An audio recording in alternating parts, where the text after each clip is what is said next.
윤창중 칼럼스랑 TV, 윤칼세 TV는 어떤 스폰서도 없이 국민과 해외 동포 여러분의 자발적 구독료와 도서 구입에 따른 이윤으로 힘들게 운영되고 있습니다.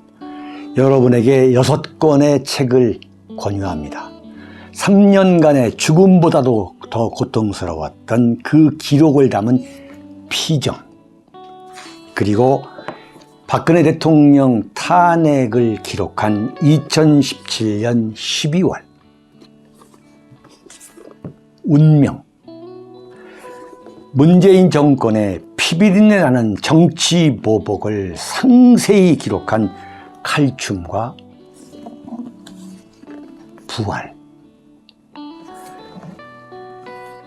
박근혜 대통령의 탄핵이 과연 정당했는가, 유승민의 배신의 정치가 정당했는가를 물으면서 제가 대구에 내려가서 쓴 깃발, 이렇게 6권의 책을 권유합니다. 여러분이 윤칼세 TV를 유지시켜 주시기 바랍니다. 윤석열 검찰 라인 몸값 폭등. 자, 여러분, 윤칼세 TV를 들으시면 미래가 보이는 거예요. 제가 말씀드렸잖아요.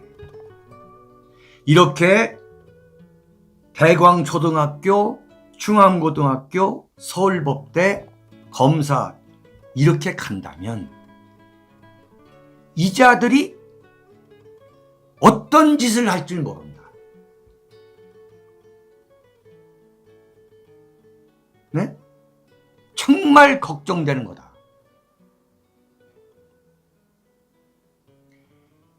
이명박 정권 때에 고려대학을 나왔다고 그래가지고 고려대학 사람들이 얼마나 설치다니. 그렇게 돌아가는 게 대한민국이에요. 김호사님 감사드립니다. 네.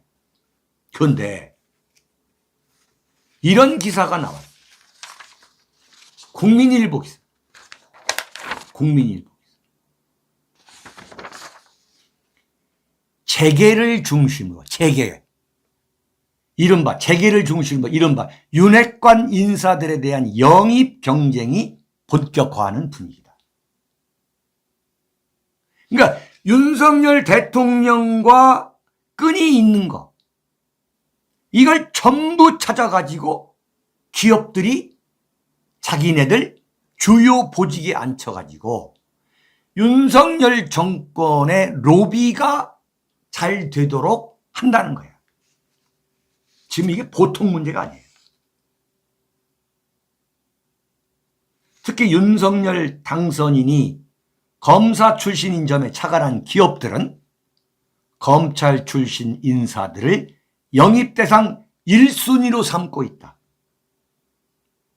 새 정부와 코드를 맞추기 위한 보험용 인사 영입인 셈이다. 위티스님, 산부인과 동기는 없나요? 그게 무슨 의미인가? 아, 초등학교 전에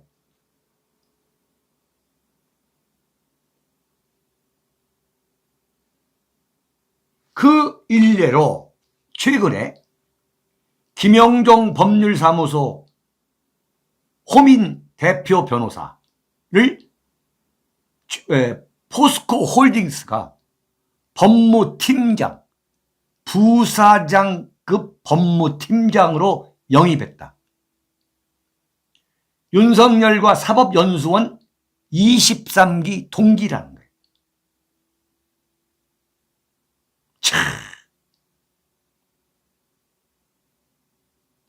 이 양반이 뭐냐면 2003년 노무현 대통령이 취임 한 달을 맞아가지고 검사와의 대화에 나왔을 때 당시 수원지검 검사였던 그 김영종 변호사, 부산 동부지청장에게 청탁 전화를 하신 적이 있지 않습니까? 왜 검찰에 전화를 하셨습니까? 이게 물어보니까 노무현 대통령이 이제 막 하자는 거죠 라고 하는 그 유명한 그 장면. 변상국님 감사드립니다. 예예. 자, 근데 이 사람이 보니까 국민의힘 전신인 자유한국당의 윤리위원장, 황교안 때 윤리위원장을 선거관리위원도 지냈고 정치에 관심이 없다고 하면서도 사실상 정치인 활동을 했어요. 정치 활동을. 부인해서는 안 되는 거예요. 그 작년에는 보니까 공수처 야당 측 인사위원회 위원으로 추천됐구만. 포스코홀딩스에서 데려간 거예요. 이 사람 말고도 윤석열 당선인이 김건희 여사, 김건희 여사라고 부르니까 또 그걸 시비 거는 사람들이 있더만. 그건 여러분들이 말도 안 되게 꼬투리 잡는 거예요. 많이 그러더라고. 여사를 여사라고 일단 불러주셔야지. 드려야지. 그 결혼식 때에 주례를 섰는데 그 주례를 검찰총장, 정상명 검찰총장이 주례를 섰어요. 그 주례를 섰던 정상명 전 검찰총장이 효성의 사회이사를 맡고 있다. 이게 국민일보 보도야. 권익환 전 서울 남부지검장이 한화 사회이사, 조상철 전 서울고검장이 롯데쇼핑 사회이사로 선임됐다는 거예요.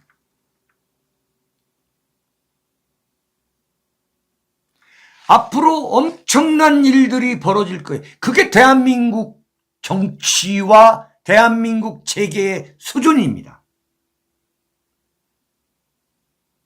권력의 흐름에 대해서 가장 민감하고 가장 여우처럼 달려들어서 매수시키고 부패시키는 게 대한민국 재계예요, 재계.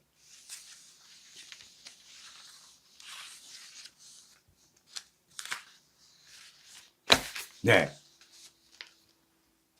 자, 여러분, 6번째예요. 노무현 유서 갖고 다니는 문재인. 자, 이건 오늘 칼럼의 완전 종합입니다. 자, 이른바 대한민국의 대통령 문재인 씨가 이제 꼭 일주일이면 전직이 됩니다. 참, 정말 너무나도 힘들었던 세월이었죠. 자, 그런데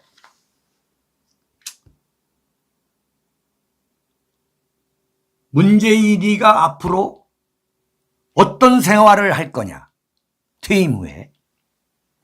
이것을 우리가 종합적으로 한번 검토를 해봐야 돼요. 문재인은 왜 검수완박을 밀어붙일까? 여러분 아시죠? 그 이유는 내가 노무현처럼 당해서는 안 되겠다. 노무현 대통령이 퇴임할 때 검찰을 그대로 두고 나왔기 때문에 당한 거다. 이렇게 제가 여러 차례 말씀을 드렸잖아요. 여러 차례. 근데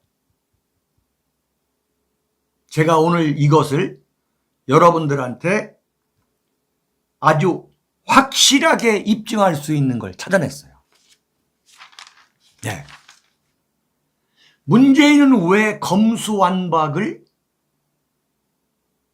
임기가 다 끝마치고 그야말로 임기 말에 왜 이것을 끝내 밀어붙이려 할까? 문재인도 굉장히 고민을 했을 거예요. 그러다가 시간을 보낸 거야. 근데 문재인 대통령이 이래서 마음을 굳힌 거구나. 확실하게. 여러분, 이게 문재인의 운명이에요. 이 문재인의 운명을 읽다가 어제 제가 일요일 날 정말 제가 무릎을 쳤어요. 무슨 얘기냐면 노무현 대통령이 자살을 하기 전에 근데 지금 여기에 나오는 이유는 뭐냐면 여기가 자세하게 나옵니다. 왜 노무현 대통령이 자살을 했는지 자세하게 나와요. 그게 뭐냐면 노무현 대통령이 청와대를 나와서 살아가야 될 어떤 생활을 할 수 있는 어떤 대비도 준비하지 않았다는 거예요. 네? 한마디로 말하면 돈을 꿈쳐놓지 않았다는 거지. 그래서 권양숙 여사가 돈을 챙겼다는 거예요. 이걸 노무현 대통령이 알고서 정말 이루 형언할 수 없는 고민을 했다는 거지. 그게 자살 배경이에요. 그러니까 권양숙의 비리, 그 권양숙 여사의 그 비리를 도저히 용서할 수 없다. 네?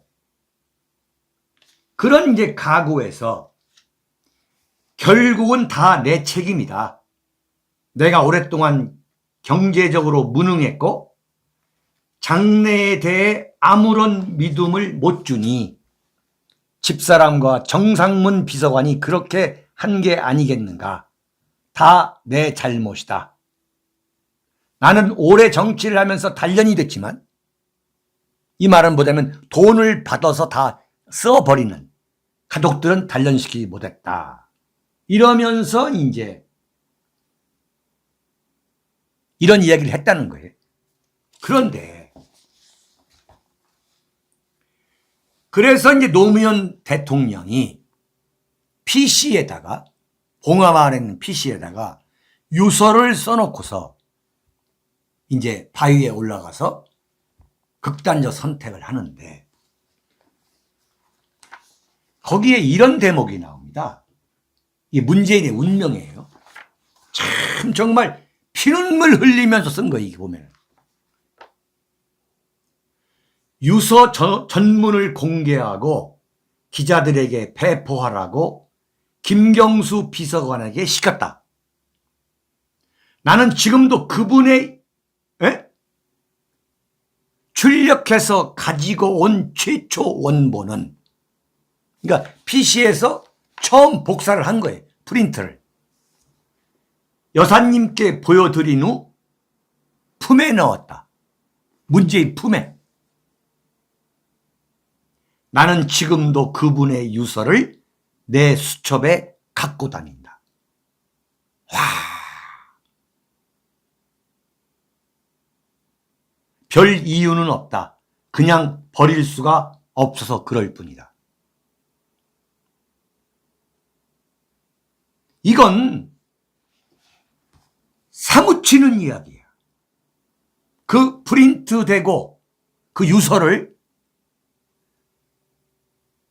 권양숙 여사한테 보여주고 그 원본을 사실 첫 번째 프린트된 걸 자기 수첩 속에 넣고 다닌다는 거예요.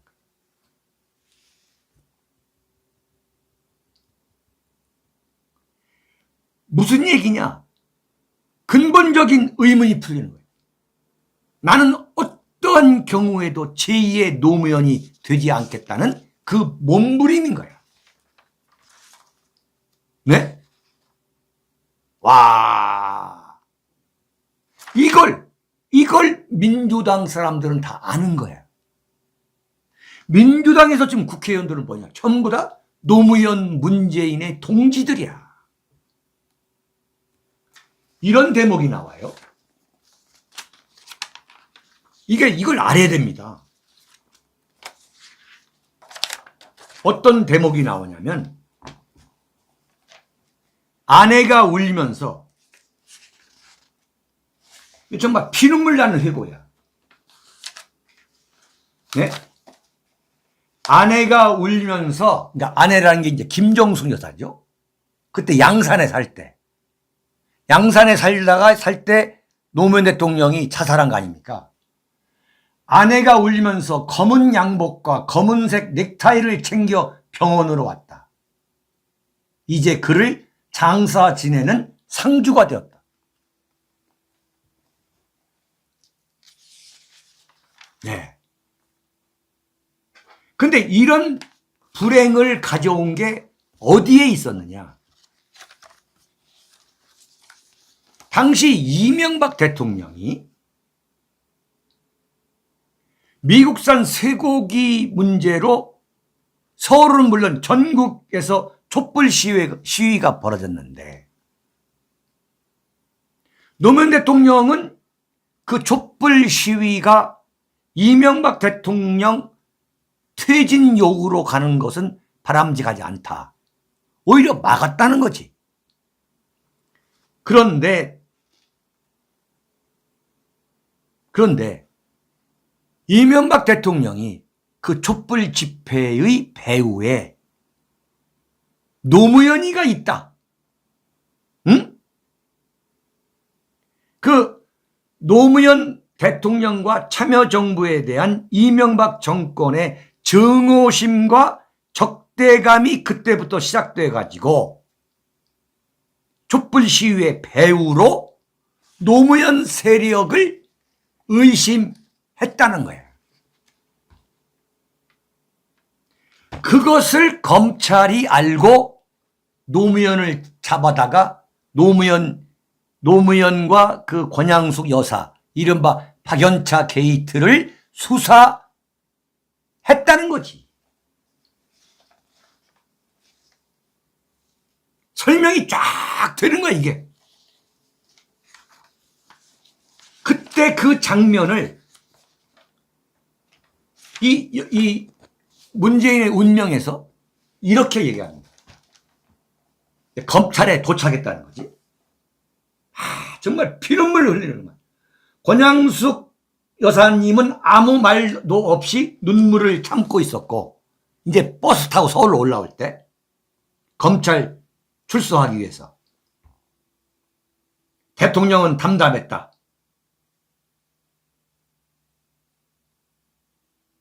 대통령이 그들의 마음을 풀어주기 위해 실없는 농담을 건네며 분위기를 바꿔보기에 애를 썼다.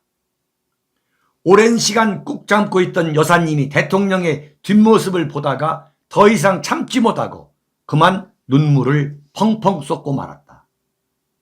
대통령이 가던 길을 돌아와 노무현이가 권양숙 여사님을 다독였다. 근데 검찰에 도착했다. 이런 이야기가 나옵니다. 이인규 중수부장이 대통령을 맞이하고 차를 한 잔 내놓았다. 그는 대단히 건방졌다. 말투는 공손했지만 태도엔 오만함과 거만함이 가득 묻어 있었다. 이게 치욕의 날, 치욕의 날.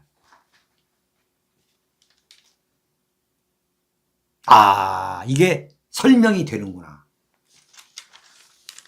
무슨 얘기냐? 문재인 씨는 퇴임 후에 반드시 정치를 할 거다. 100%. 모든 준비가 끝났고 그 마지막 준비가 뭐냐? 마지막 준비가 검수완박을 통과시키는 거다.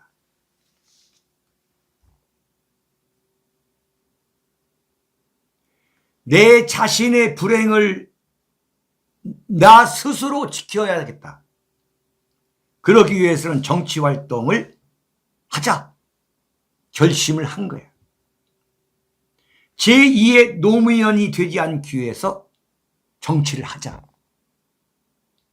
내가 지지율이 퇴임 일주일을 앞두고 지지율이 46.5%. 지금 다음 대통령 윤석열보다 앞서는데 내가 왜 정치를 하지 않느냐. 나는 정치를 해야만 나를 지킬 수가 있다. 그래서 22일 날 바이든 대통령을 만나는구나.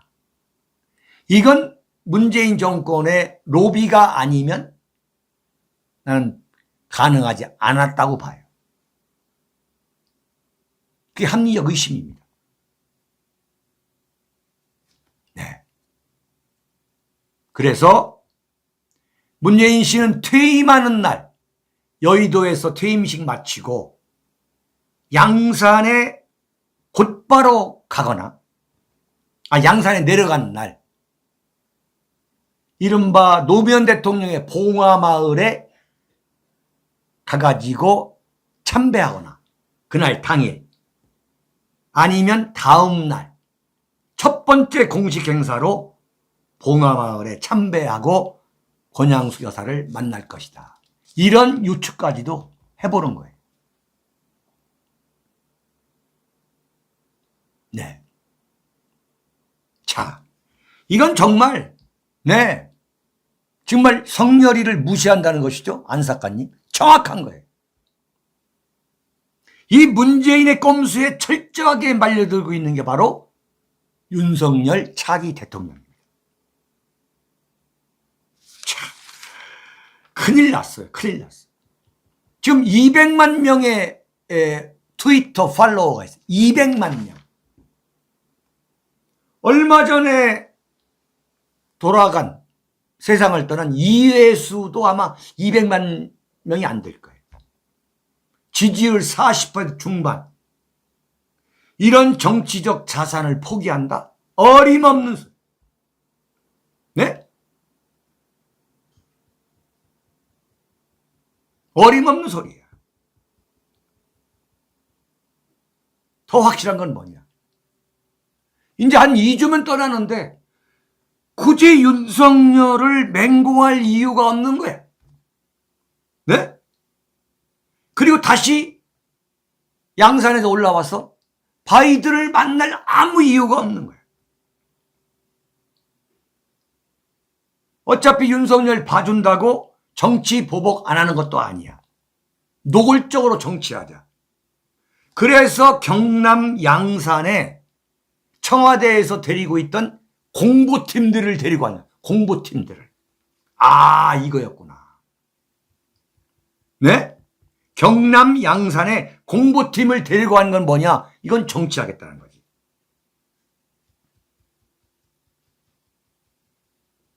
왜? 왜 정치할까? 윤석열을 못 믿는 거야. 우리 정부의 검찰총장님이라고까지 말했지. 그게 뭐냐? 출마하지 말라는 거였거든. 그러나 윤석열 출마 강행했잖아요. 그러니까 뭐냐? 아이러니하다. 인정할 수 없다는 거지. 하하. 이 사람 하는 걸 보니까 틀림없이 정치 보복하겠구나. 정치 보복을 막으려면 어떻게 하느냐? 내가 정치하자. 팔로워 200만 명에 지지율 45%. 윤석열보다 앞섰어.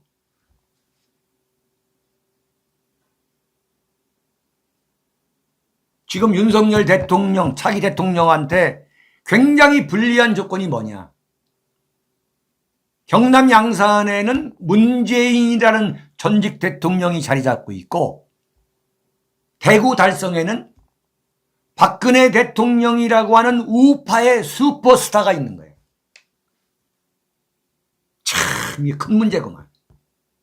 그러니까 대구에는 우파의 슈퍼스타. 경남 양산 그쪽은 내려가면은 이른바 좌파의 슈퍼스타가 딱 버티고 있는 거예요. 윤석열이가 그 중압감 때문에 과연 정치할 수 있겠냐고. YS 때에 전두환 노태우가 버티고 있었어. YS가 엄청나게 스트레스 받았어. 결국 뭐냐? 감옥 보냈어.